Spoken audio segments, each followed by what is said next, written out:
Buenos días a todos.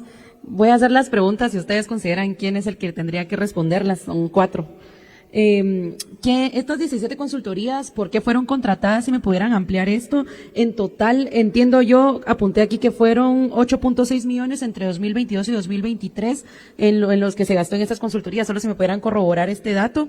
Pero también ustedes mencionaron que fue a partir de que el señor Melvin Kijivix fue contratado que se empieza a incrementar el presupuesto en este tipo de gastos que no deberían haberse hecho, según pues las palabras del auditor. Si usted pudiera ejemplificar bien cuánto más se estuvo gastando en estos años o en cuánto subió el presupuesto para hacer estas consultorías. En cuanto, bueno, también quiero preguntar también por cuánto tiempo fueron contratadas y si aún tienen contratos en este momento con el Estado. No sé si tienen conocimiento de eso. Y en este caso, si se tiene conocimiento de que están vinculadas con la esposa del señor Kijivix, Nina Román, ¿por qué ella no es denunciada? O si se tiene planificado también poner una denuncia ante ella. Entiendo también que el secretario mencionó que ella tenía un empleo en Segeplan, si me puede corroborar que si ya fue destituida o no. Y si, okay, bueno, igual si me lo puede decir. Y bueno, en este caso, pues, ¿por qué no se le denuncia a ella, verdad? Y la última pregunta sería sobre la demanda laboral que él tiene planteada de Segeplan. Si me pudiera dar más detalles específicamente qué está pidiendo y cuál es el proceso que tiene la misma hasta este momento. Gracias. Muchas gracias por las preguntas que nos permiten clarificar algunos malentendidos. En la presentación no se indica que esta señora trabaja o haya trabajado en Segeplan. Lo que se dice es que trabajaba en el INDE y que ahí pareciera que nace la relación entre ellos dos y eventualmente formalizan su relación. Pero ella no está vinculada con Segeplan, sino laboralmente con el INDE. Respecto a por qué ella no es denunciada, en lo que yo planteé, estamos planteando las denuncias que corresponden a la Segeplan. Ya explicarán los colegas del INDE qué es lo que procede respecto a las denuncias propias del INDE.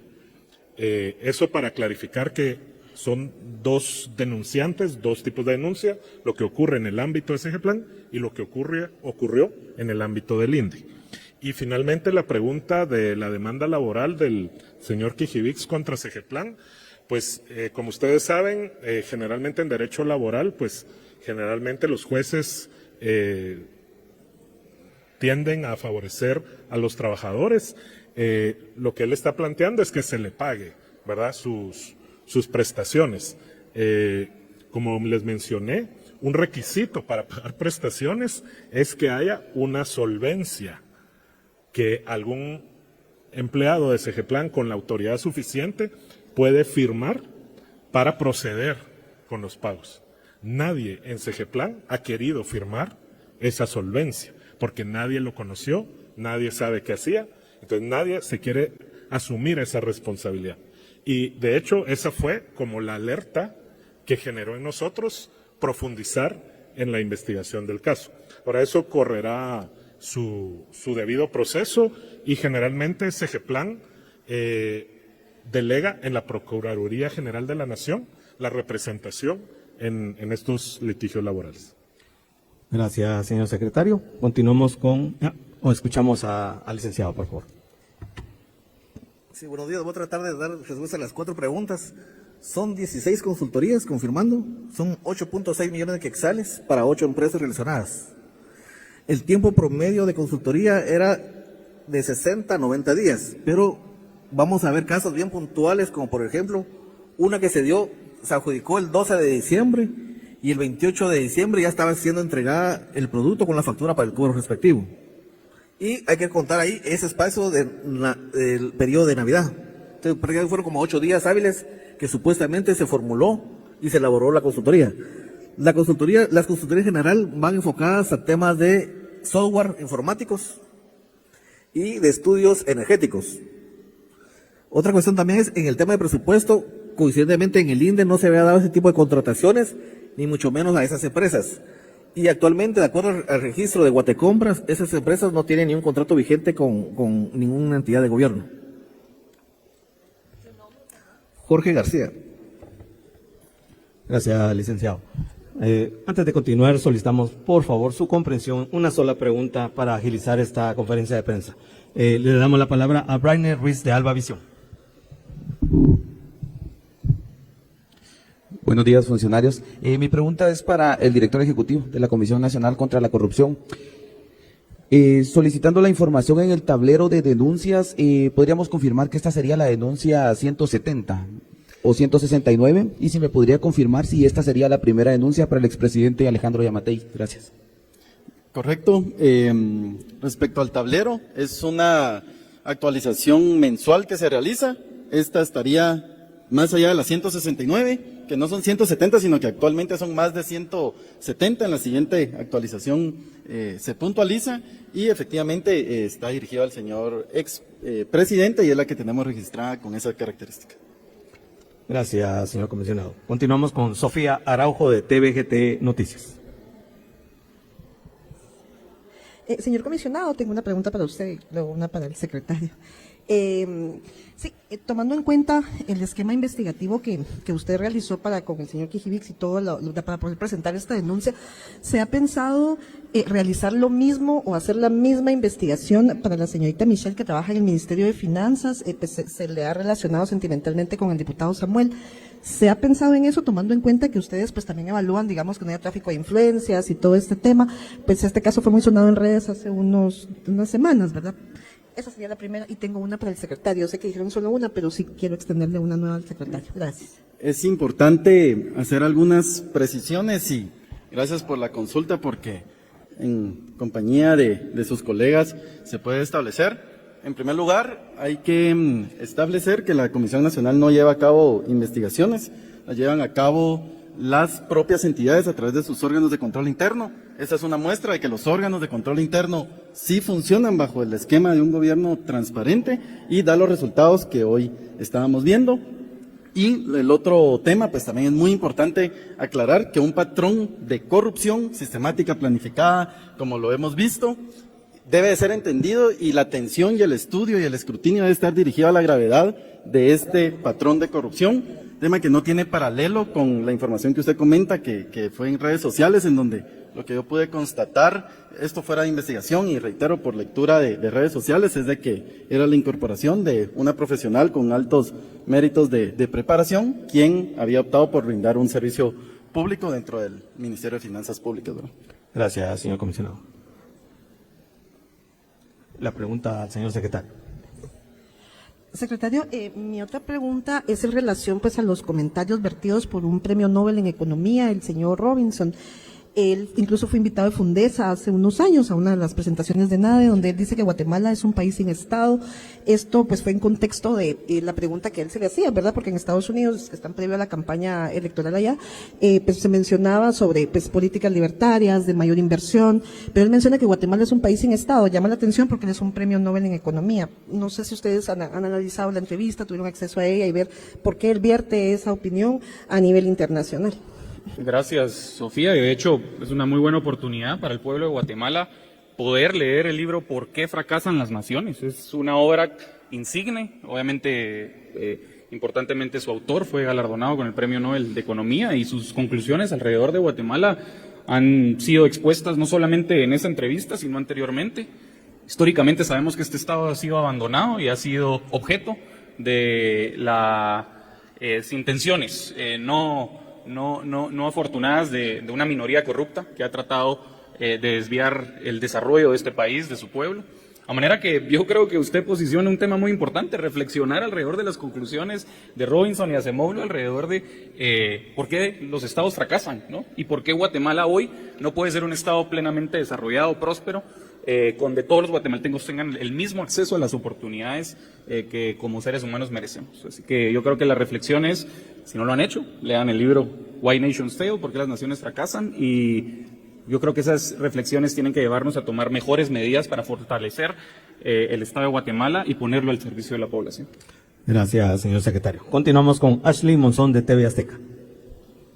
Gracias. Buenos días. Se mencionaba, ¿verdad?, que podría ser la primera denuncia puesta en contra del expresidente de la República. Ahora bien, sabemos que él goza del derecho de antejuicio, sabemos que el Ministerio Público sería quien tendría que solicitar ese retiro. En ese caso, pues, ¿cuál es esta opinión que se le amerita a esta situación si en dado caso el MP pues no da proceso a la misma? Y si nos podría decir si existen más denuncias que más adelante vayan a poner en contra del presidente. Gracias. Expresidente.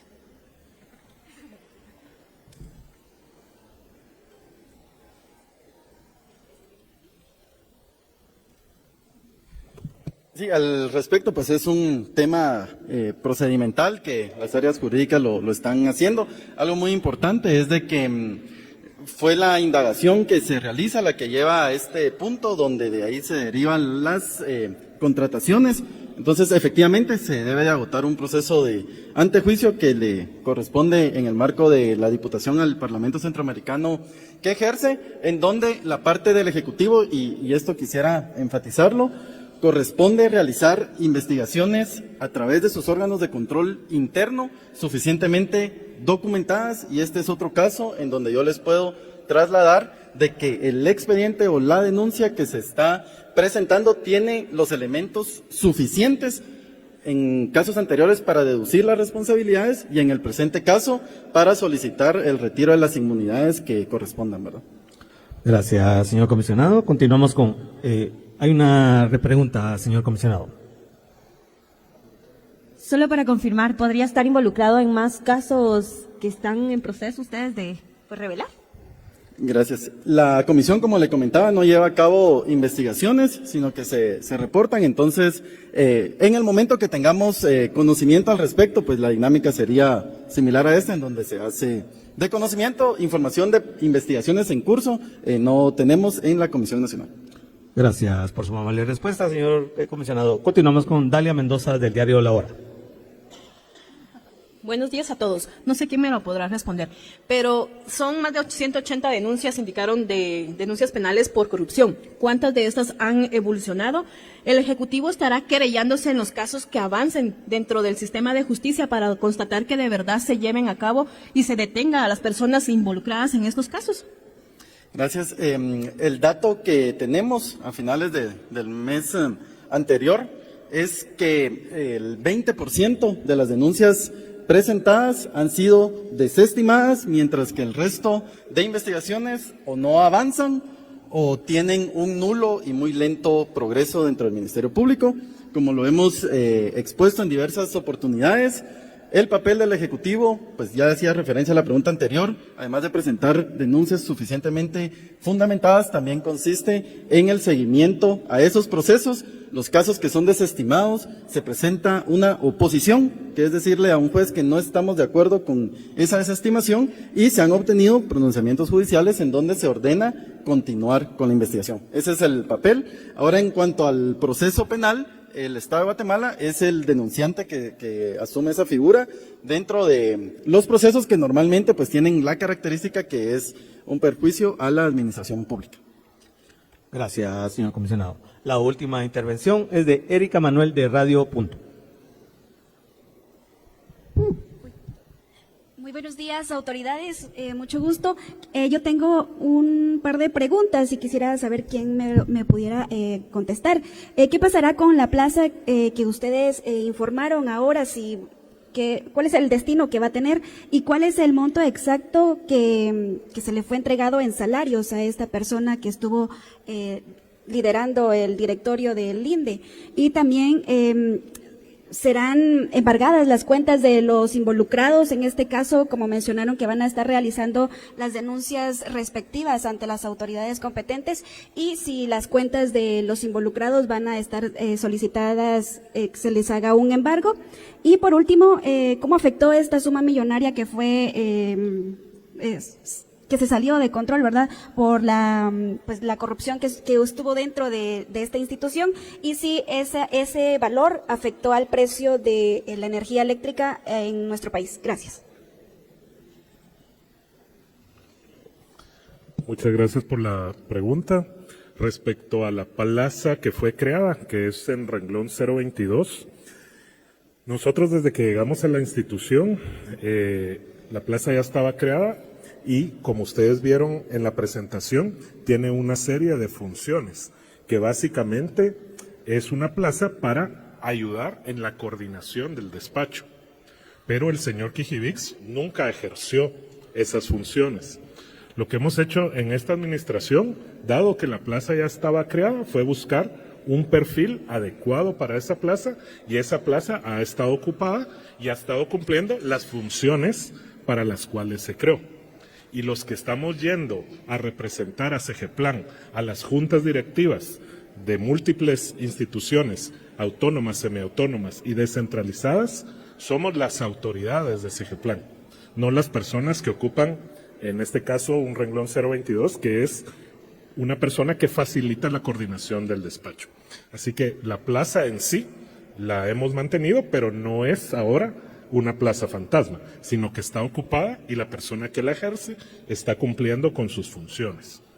Respecto a los salarios devengados, en la presentación que creo que se les circulará a todos, ahí estaba una cifra que, si mal no recuerdo, por salarios en CEGEPLAN era alrededor de 800,000 quetzales, y en el caso de las dietas y prestaciones o gastos de representación en el INDE superaba el 1.7 millones de quetzales. Ahora, sobre las consecuencias, yo diría que eso todavía está en proceso de auditoría interna dentro de las instituciones, porque como yo mencioné, esto realmente solo es la punta del iceberg, ¿sí? Porque estas son, como explicó el auditor interno, aquellas consultorías que no requerían aprobación del Consejo Directivo. Aparte están muchas contrataciones que pasan, por ejemplo, de compras, licitaciones, etcétera, que pasan de 4 millones de quetzales, que según la normativa interna del INDE tienen que subir al Consejo Directivo para que sean aprobadas. Y ahí seguramente ocurrieron otras dinámicas que están todavía por ser clarificadas. Pero que esto ha tenido un efecto negativo, como mencionó el director de la comisión, en el desarrollo del subsector eléctrico, es definitivo.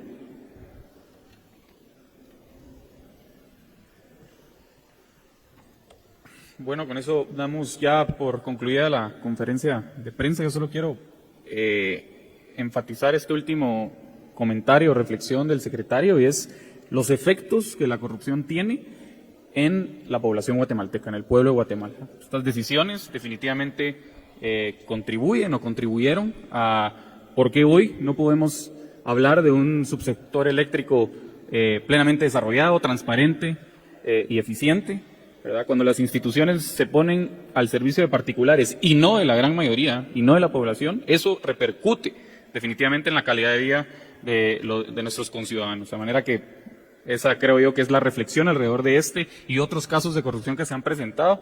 Voy a dejar en el uso del micrófono un momento al director ejecutivo de la Comisión Nacional contra la Corrupción, pues hoy, en unas horas, la comisión junto al Ministerio de Salud y otras autoridades darán a conocer otro trágico caso de corrupción que involucra al sector salud. Así que, señor comisionado. Gracias, secretario. Puntualmente es extenderles la cordial invitación a otra conferencia de prensa por otro caso de corrupción que ha sido no solo detectado, denunciado, sino, como ustedes podrán haber visto en redes sociales, se han obtenido capturas por el caso de Amatitlán, sustracción de medicamentos. Entonces, a las 12 del mediodía, en las instalaciones del Ministerio de Salud Pública y Asistencia Social, Salón Banderas, tercer nivel, planta central, pues se les ha convocado para presentarles el detalle de este modo de operación, en donde hablamos aquí de la afectación a la energía eléctrica, pues ahí hay una afectación a la salud, a la vida, y es un modo de operación que ha sido reiterado. Entonces los esperamos a las 12 del mediodía. Muchísimas gracias a las autoridades que han presentado esta información a los medios de comunicación. Despedimos en este momento al secretario de Comunicación Social de la Presidencia. ¿Por qué fracasan las naciones? Después de este anuncio los despedimos. También es acompañado por el secretario de Planificación y Programación de la Presidencia, el señor Carlos Mendoza. Y bien, hasta acá el video de hoy. Recuerden que ustedes tienen la última opinión que pueden dejar acá abajo en la cajita de comentarios. Dicho esto, nos vemos hasta el siguiente video. Adiós.